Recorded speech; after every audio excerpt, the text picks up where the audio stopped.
to Armenia? It does. We're going to bring a map on screen. This is a convoluted region. All three of my segments with my guest, Gevorg Virats, who is an Armenian from Georgia, the neighboring country, will cover the Nagorno-Karabakh war. Both maps on screen show the same territory, and they're convoluted, but that's the whole point. At the bottom of the image, Iran, south of the Araxes River. Off screen to the north is Georgia, and beyond that, Russia. Just west of the screen is the eastern edge of Turkey. And the key thing to bear in mind is that the de jure territory of Azerbaijan, one of the 15 former Soviet republics, is the whole block you see marked Azerbaijan, plus the non-contiguous exclave marked as Nakhichevan in the southwest corner of both images. The Azeris have, via that exclave, a very narrow road connecting them with Turkey. And then they are allowed overflights, although in the early 90s between Armenia and Azerbaijan, over Nagorno-Karabakh, they are allowed to overfly, which means that there is a way for Turkey to supply civilian and military goods and people transport from Turkey to Azerbaijan's exclave Nakhichevan and then to Azerbaijan proper. Armenia, too, has a de facto exclave. It is a self-proclaimed autonomous republic. It was in Soviet times, too. We won't go into the detail of the pogroms in Soviet times, starting again in 1988. For that, go to the previous podcasts I've done with Gevorg, which will be in the show notes. But people will see that Nagorno-Karabakh, delineated with the green line on the left-hand map, had no contiguity with Armenia, and of course was never acknowledged in international law as being an independent republic, not even after the genocide accusations on both sides after the 1990s war. So you see on the left-hand map there is this narrow corridor, the Lachin corridor, where a part of Azerbaijan proper, although occupied by Nagorno-Karabakh and Armenian troops since 1994, was used to supply this territory. Very convoluted, I know, because the right-hand map shows also that what Turkey and Azerbaijan, with a lot of Israeli assistance now and allegedly Russian as well, what they want to do is punch a hole in the bottom of Armenia proper. If you look at the right side, you will see that the green arrow suggests that the so-called Zangezur corridor would cut off Armenia just north of the border town of Mehri with Iran, so that there would be a land bridge all the way from Greece to China for Turkic nations allied with NATO to ply their trade. Iran is utterly opposed to this, and so Iran has said things like they will assist with 10 times the force anything that they assist the Armenians against any attempt by Azerbaijan and Turkey to go for this Zangezur corridor. Why has this become relevant? Time is short. We are well aware of that. But it's become relevant because of the video we're about to see. So for anyone who has missed it, and it hasn't been very well covered, there is I think it's not dramatic to call it a genocide underway. So this segment will be part of a report produced, which I think is the best done in English so far, by Christian Broadcasting Network in the United States. So for anyone who's behind the curve, the rest, the northern half of Nagorno-Karabakh, which survived after the 2020 and 2021 attacks by Azerbaijan, it would say to claim its own territory back. The rest of that ethnic Armenian territory has now effectively been defeated. Many people on the move. So let's roll the clip and see what's going on. Officials from Armenia and Azerbaijan are set to meet today in Brussels for the first time since Azerbaijan's Muslim-majority forces seized control of the predominantly Armenian Christian territory of Nagorno-Karabakh last week.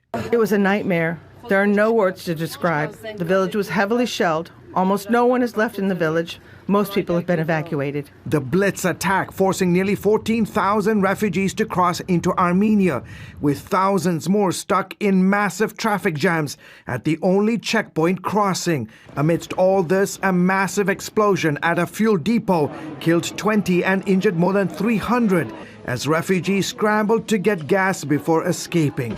Joel Veldkamp is with the human rights group Christian Solidarity International. Our friends there told us that people in Karabakh are deciding, some of them, to try to have the bodies of their loved ones who were killed in this war taken to Armenia in refrigerated cars to be buried there.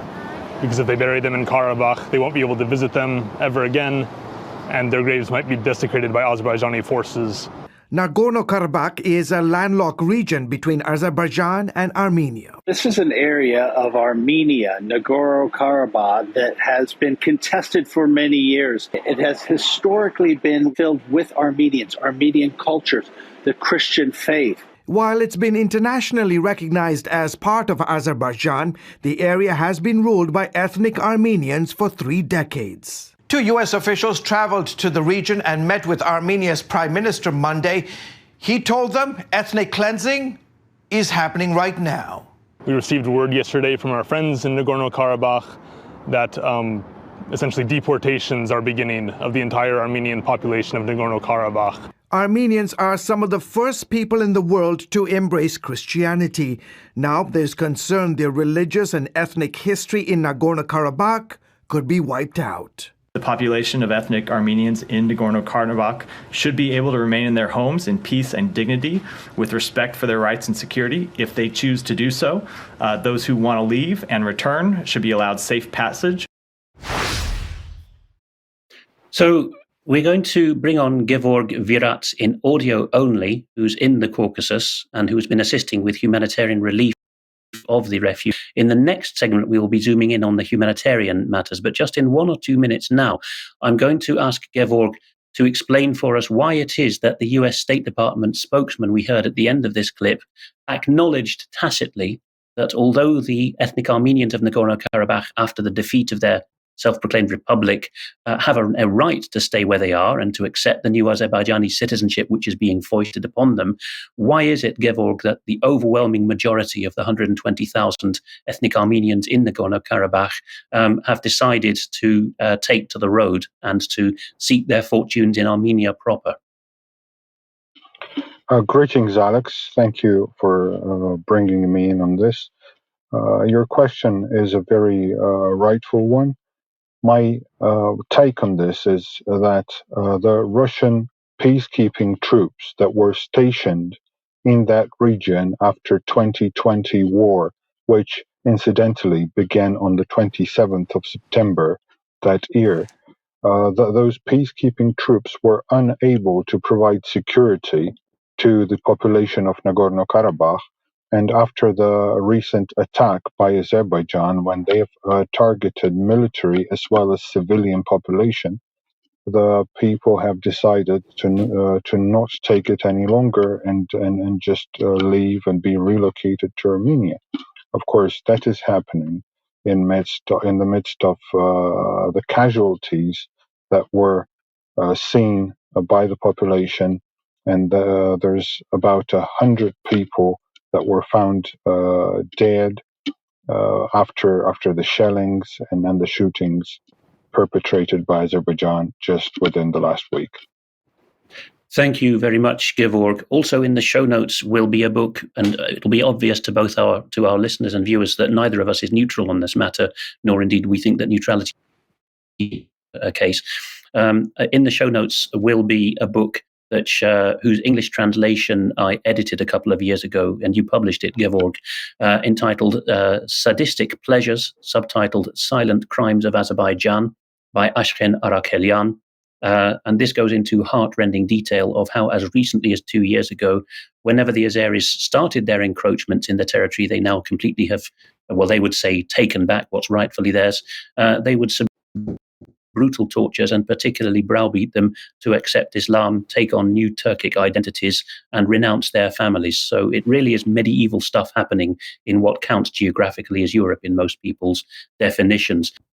I'd also note in passing that today is also the 30th anniversary, the 27th of September, of the fall of the Georgian separatist region of Abkhazia, particularly its capital, Sukhumi, to Abkhaz forces. I know is very, very relevant to you. Your father was an artillery instructor for the Georgian army in that war, and incredible brutalities there also were perpetrated, particularly upon the ethnic Georgians in that war. So a very reminiscent time, of harrowing time for a lot of people in the Caucasus, as all three of these former Soviet republics struggle with ghosts that they thought they had put to bed. The conflicts have all become unfrozen. But more on this later in the news. And we are aware, by the way, that Mike's microphone is misbehaving. It was fine just before we started the news, and we cannot really touch it up while we're on air. Just a teething trouble with the new studio, so people should bear with us on that.